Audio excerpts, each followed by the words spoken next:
रघुपति कीन्हि बहुत बड़ाई, तुम मम प्रिय भरतहि संभाई। रामचंद्र जी हनुमान जी से कहते हैं कि तुम मेरे लिए उतना ही प्रिय हो जितना मेरे छोटे भाई भरत। ये सुनकर भगवान हनुमान के आंखों में आंसू भर आए और श्री रामचंद्र जी ने हनुमान जी को अपने गले से लगा लिया। इसीलिए इस मंदिर के दर्शन के बिना नहीं हो सकती श्री राम जी की पूजा अयोध्या में। ये मंदिर है हनुमानगढ़ी जो अयोध्या में है। यह एक हनुमान मंदिर नहीं बल्कि एक दुर्ग है जहाँ से हनुमान जी पूरे अयोध्या नगरी की रक्षा करते हैं। क्योंकि जब रामचंद्र जी यहाँ से जा रहे थे तब हनुमान जी को राम जी ने अयोध्या की रक्षा का दायित्व सौंपा था। हनुमानगढ़ी मंदिर में बाकी जगहों से अलग झलक देखने को मिलेगी।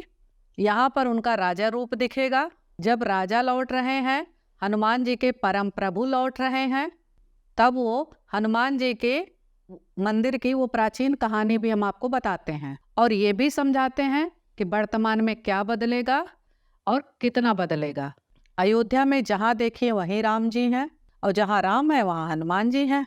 जब राम मंदिर में रामलला की प्राण प्रतिष्ठा होने वाली है तो हनुमानगढ़ी में अपने आराध्य के स्वागत की तैयारी कैसे नहीं शुरू हो सकती। राम जन्मभूमि के मुख्य गेट पर हनुमान जी का दुर्ग है। वहाँ लाखों भक्त आते हैं और उनकी मनोकामना पूरी होती है।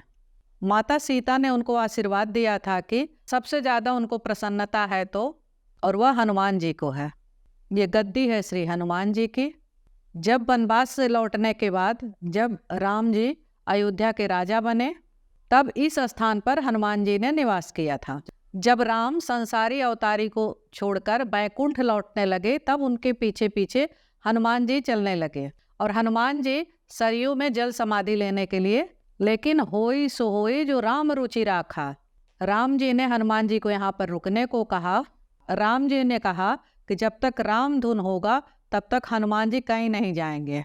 तभी से हनुमान जी अयोध्या के राजा और रक्षक दोनों माने जाने लगे। ऐसी मान्यता है कि हनुमान जी के आज्ञा के बिना कोई भी अयोध्या में प्रवेश नहीं कर सकता। हनुमानगढ़ी का रूप एक दुर्ग की तरह विस्तार रूप लिया है।